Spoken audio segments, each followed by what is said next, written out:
Hey guys! Today we'll be looking at the relationship between exercise and sleep. How can you maximize your sleep to get the most out of your workouts and improve your health?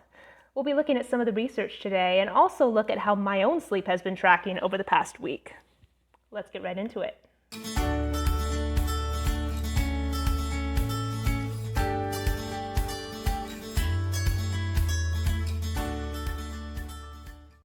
Welcome back to Racing with Ray, where each week I drop a video on running, biking, or other fitness trends. So if that sounds fun to you, be sure to hit subscribe below so that you don't miss anything.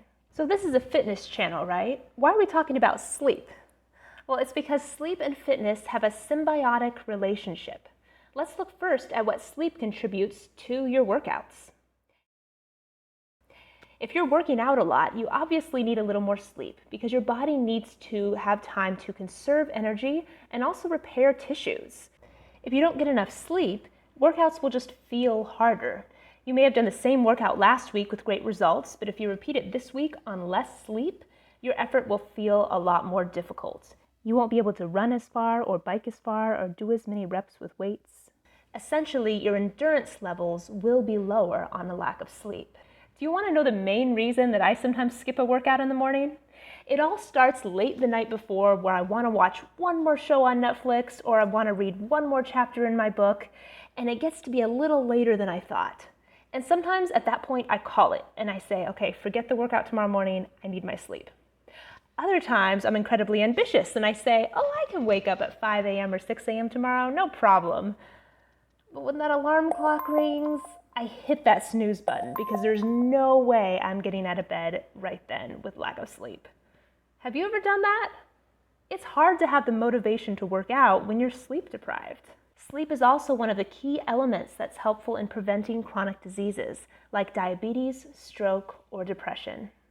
Now that we've looked at the benefits of sleep on exercise, let's look at the opposite side of that symbiotic relationship and check out the benefits of exercise on your sleeping patterns. Have you ever been through a day of strenuous activity like helping someone move? And after a full day of moving boxes back and forth between the house and the moving truck and the moving truck and the next house, your friend turns to you and says, "Boy, we're sure gonna sleep good tonight." It's true, right? We all know that after exercising quite a bit or lifting things all day, we do sleep better. A study from the Journal of Sleep Medicine found that people who had been insomniacs in the past, once they started an exercise routine and maintained it for about 4 months, they were able to get an extra 85 minutes of sleep on average per night. That's huge. And honestly, your exercise routine doesn't have to be too strenuous. Just 20 to 30 minutes a day, several times a week, can be beneficial for your sleep. Of course, if you want to work out for longer and go harder, that will probably improve your sleep even more. Just be sure not to do a cardio workout right before bed. When you sleep, your body temperature needs to drop a bit, so going out for a hard workout is really going to make that process difficult, and it'll take a little bit longer to fall asleep. Now that we've established why sleep is so important, how many hours of sleep should we be getting per night? The CDC's recommended guidelines say that adults ages 18 and above should be getting at least 7 hours of sleep. A recent study found out that adults have been getting less sleep now than they have in the past. In 1985, adults were getting about 7.4 hours of sleep per night. But in 2012, they were getting only 7.18 hours on average per night. Even more surprising, in 1985, about 22% of adults were getting less than 6 hours of sleep per night. And in 2012, 29% of adults were found to be getting less than 6 hours of sleep per night. We can speculate on why this might be, but the main point is that people are valuing sleep less now at a time when really it's as important as it always has been. Now, not all sleep is the same. There are multiple stages of REM and non-REM sleep. To demonstrate this, I tracked my sleep on my Fitbit so that I could share the results with you. On the night in question, I slept from 11 p.m. to 8:05 a.m., but because I was awake during part of that time, I only got 7 hours and 59 minutes of sleep.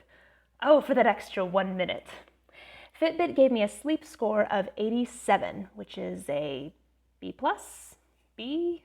It's been a while since I was graded for something, but that's pretty decent. During the night, I was awake for about 12% of the time, and I was in REM sleep for about 17% of the time. REM sleep is when your eyes are rapidly moving behind closed lids, and it's a pretty important state. Most of my time was spent in, quote, light sleep, while 20% of my time was spent in deep sleep. Now, both light and deep sleep are part of the non-REM sleep category. In the past, people believed that REM sleep was the most important for learning and memory, but recently people have become to see that non-REM sleep is actually more important for these things, and non-REM sleep is also more restorative. Now, Fitbit doesn't tell me exactly how much of each type of sleep I should be getting, but they do give me the averages of other women my age for these different categories. So I can look at my deep sleep and see that the average for other women my age was about 12 to 23%. Now, since my deep sleep was 20%, I can see I'm on the upper end of that range, which is pretty good given how important deep sleep is. However, my REM sleep was on the lower end of the range. I was at 17%, and the range for other women was about 15 to 25%. So how do we get better sleep? Well, the number one thing listed on the CDC's website was to be consistent, as in go to bed at the same time and wake up at the same time every single day, even on weekends. Now, I gotta admit that's kind of hard. I like to stay up later on the weekends and wake up later, but ideally for good sleep, you shouldn't be doing that. Another recommendation they give is to remove all electronics from your bedroom, which I admit can be kind of hard because I use my smartphone as an alarm clock. But maybe if you have a big TV in your room, you could try moving that out to be less distracted. Instead of waiting until you're very tired and just jumping into bed, having a nighttime routine can help your body settle down and prepare for sleep. Also, if you can avoid having a large meal, caffeine, or alcohol before bed, that will give your body a much better chance of sleep as well. And finally, the last way to get awesome sleep is get exercise. Okay, now we're just getting on a loop of exercise, sleep, exercise, sleep. So we'll just move to the question of the day. How much sleep do you get? And what link between exercise and sleep have you seen in your own experience? Let me know in the comments below. Hey guys, if you got value out of this video, be sure to press like down below and also subscribe for more tips and tools on how to improve your personal best every day. Bye guys.